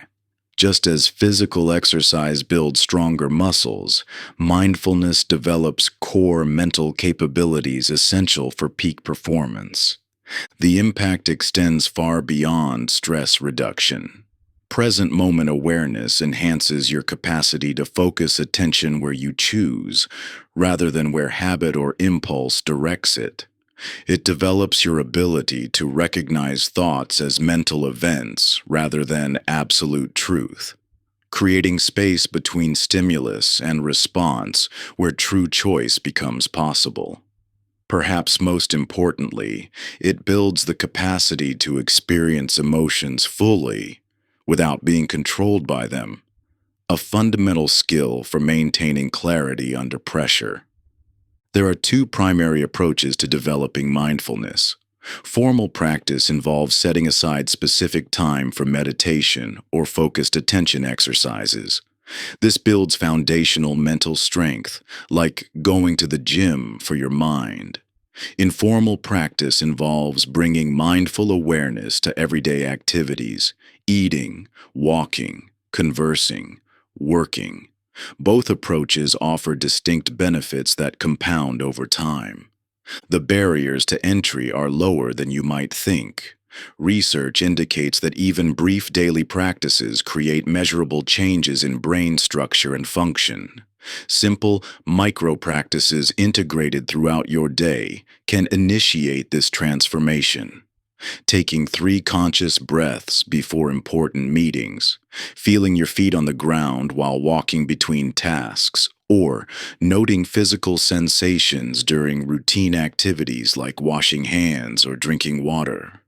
This isn't about achieving some special state or emptying your mind. It's about developing a fundamental life skill, the ability to be fully present with whatever arises. When you cultivate this capacity, you gain access to a level of mental clarity and emotional intelligence that transforms how you navigate challenges and opportunities. Think of your mind as that garden introduced earlier. Mindfulness represents the fundamental awareness that allows you to truly see what's growing there. Without this baseline presence, you're essentially gardening with your eyes closed, reacting to what you bump into rather than consciously cultivating what you want to grow. The key lies not in perfectly executing any particular technique, but in consistently returning to present moment awareness whenever you notice you've drifted away. Each time you catch your mind wandering and gently bring it back, you strengthen the mental muscles needed for sustained attention and emotional regulation. This practice reveals a profound truth. The quality of your life depends not on eliminating challenges, but on developing your capacity to meet them with clarity and composure.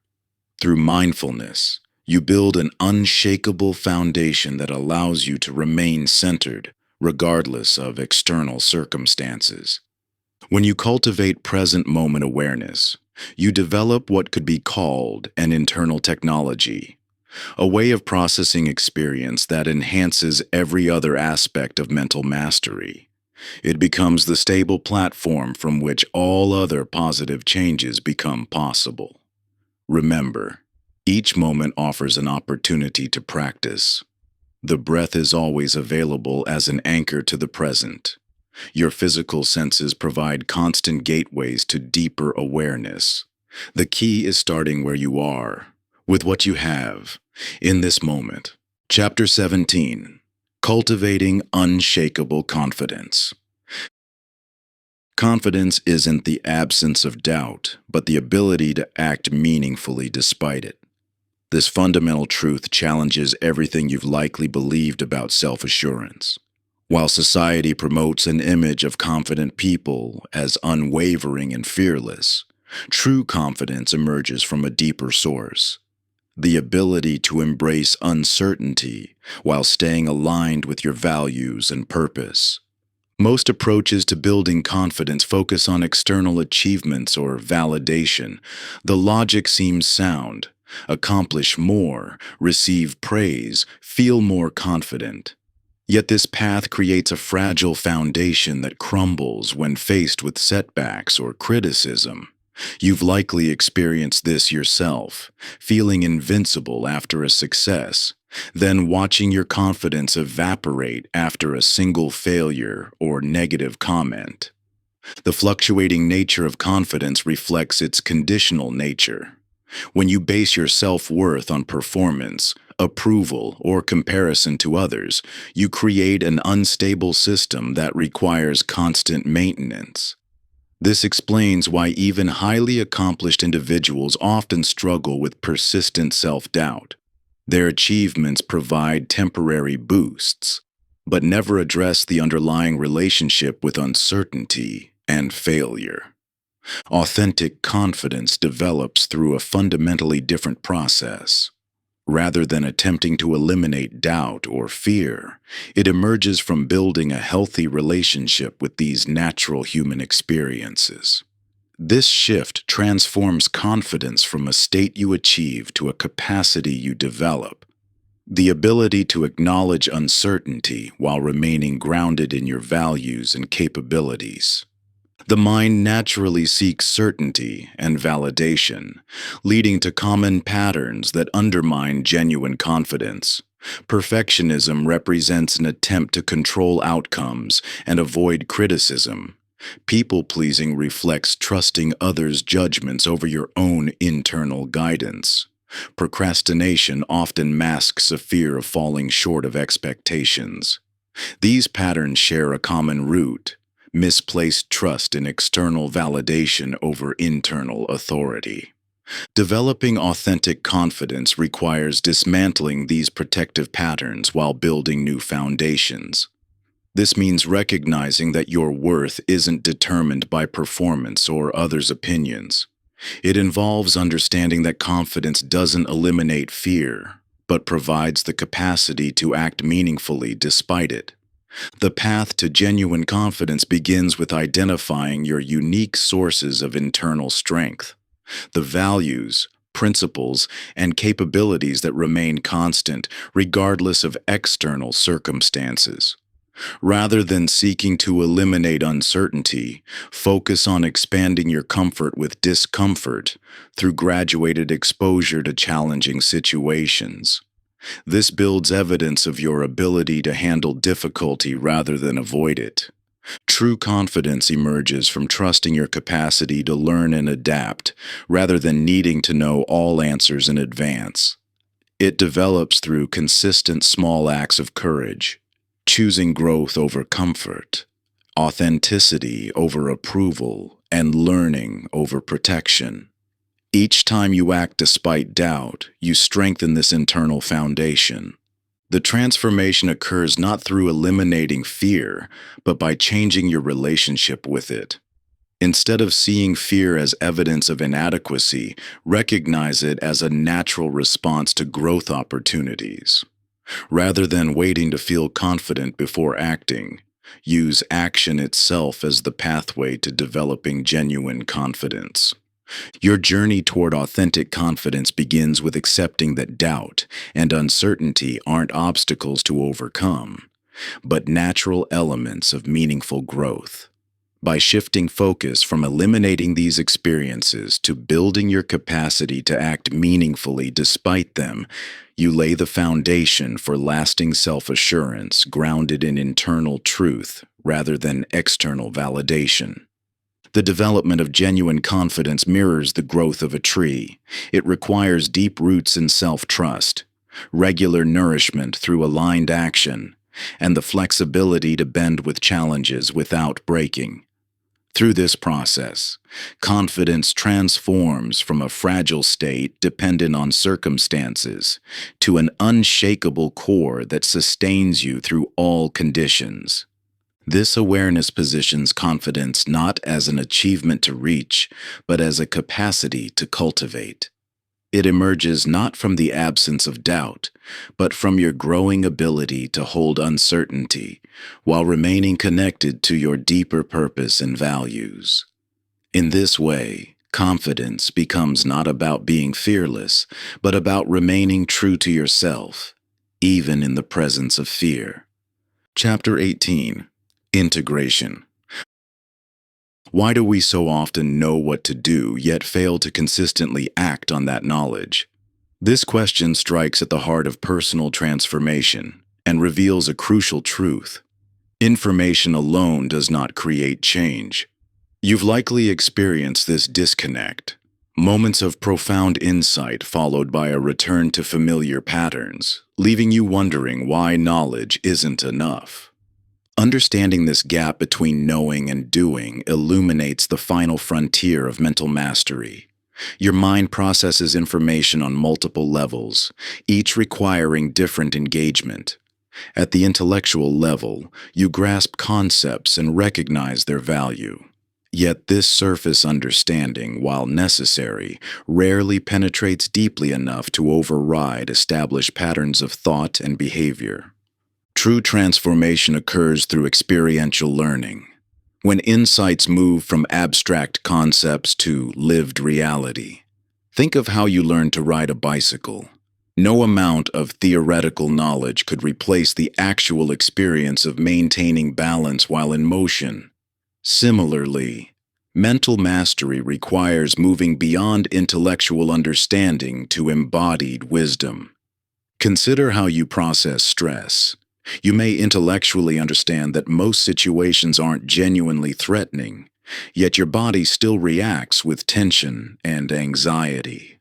This demonstrates the gap between knowing something and having that knowledge integrated deeply enough to automatically guide your responses. The journey from information to implementation involves 3 distinct levels of knowing.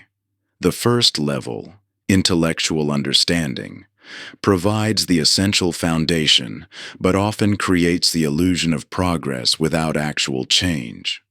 You recognize truth in concepts and may even teach them to others while still struggling to embody them consistently. The second level, experiential recognition, emerges through deliberate practice and reflection. Here, concepts transform from abstract ideas into tangible experiences. You begin noticing patterns as they occur rather than just understanding them theoretically. This awareness creates choice points where new responses become possible. The third level, embodied wisdom, represents the ultimate integration where principles operate automatically without conscious effort.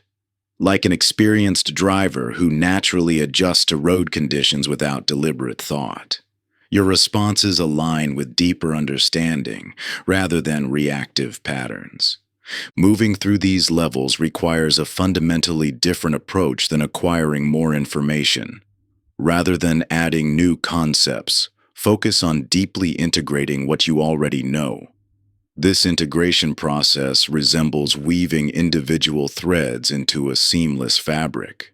Each principle taught throughout this book, from understanding the mind's natural functioning to recognizing limiting patterns to cultivating present moment awareness, represents a crucial thread. When woven together through consistent practice, they create a unified approach to mental mastery far more powerful than any individual component. The key lies in consistent practice that honors your natural rhythms and tendencies rather than forcing change through willpower. Small, aligned actions performed consistently create lasting transformation, while dramatic but unsustainable changes often lead back to familiar patterns. This explains why attempts to overhaul your entire life overnight typically fail, while modest adjustments maintained over time create profound shifts. Integration occurs naturally when you create the right conditions rather than forcing specific outcomes. Just as a garden flourishes when provided proper soil, water, and sunlight, your mental landscape transforms when given appropriate attention and care. This requires shifting focus from achieving particular results to establishing supportive conditions that allow natural growth. The practice of integration differs fundamentally from the accumulation of techniques. Rather than adding more tools to your mental toolkit, integration involves embodying existing insights so deeply they become your natural way of being. This transforms mental mastery from something you do into something you are. This brings us full circle to the original question about the gap between knowing and doing. The bridge across this gap isn't built through more knowledge, but through patient, persistent practice that allows wisdom to take root deeply enough to guide behavior naturally. Success lies not in forcing change, but in creating conditions where transformation emerges organically, through aligned action and consistent attention. Conclusion. Throughout these chapters, you've embarked on a transformative journey, discovering how your mind, once perceived as an obstacle, actually serves as your most powerful ally in creating lasting change. What began as an exploration of mental limitations has revealed itself as an awakening to extraordinary potential that was always present, but previously hidden from view. You've learned that your mind operates like a garden, where thoughts flourish or fade based on the attention they receive. This fundamental principle reveals why fighting against unwanted thoughts only strengthens them, while consciously directing attention toward beneficial perspectives naturally allows limitations to dissolve. You've discovered how to distinguish between your mind's two distinct voices: the protective voice of limitation and the expansive voice of possibility, understanding that both serve important functions when properly understood and contextualized. The power of perception has become clear. Your experience of reality depends not on circumstances themselves, but on how you interpret them. This insight transforms obstacles from insurmountable barriers into opportunities for growth, revealing how controlling your perceptual lens proves far more effective than fighting against what you see through it. Perhaps most importantly, you've discovered the principle of alignment, working with rather than against your mind's natural functioning.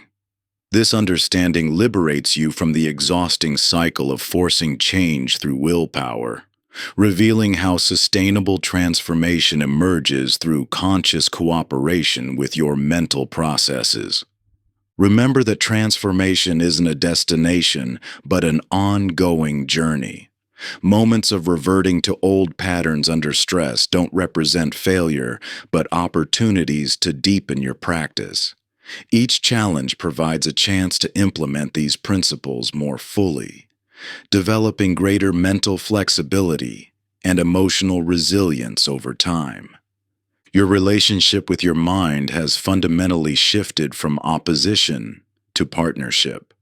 This evolution continues through consistent practice and compassionate awareness, gradually expanding what you believe possible. As this partnership deepens, you'll experience greater emotional equilibrium, reduced mental friction, and more consistent alignment between intentions and actions. The path forward doesn't require dramatic changes or perfect implementation. Small, consistent applications of these principles create sustainable momentum that builds upon itself. The awareness you've developed, your ability to recognize mental patterns that previously operated unchecked, serves as the foundation for ongoing growth. You already possess everything needed for continued transformation. The power has always resided within you, waiting to be uncovered through understanding rather than forced through discipline. By maintaining this awareness and approaching challenges with curiosity rather than judgment, you create an ever-expanding landscape of possibility. Your mind, once experienced as a source of limitation, now reveals itself as an infinite resource for growth, creativity, and fulfillment. The journey continues, but you now possess the map for navigation, the tools for cultivation, and most importantly, the understanding that true power comes not from controlling your mind, but from partnering with its natural wisdom. Thank you for listening and for investing in yourself. I believe in you, your potential. Thank you for listening and for investing in yourself. I believe in you. Your potential is endless. Now, go out there and create the life you deserve.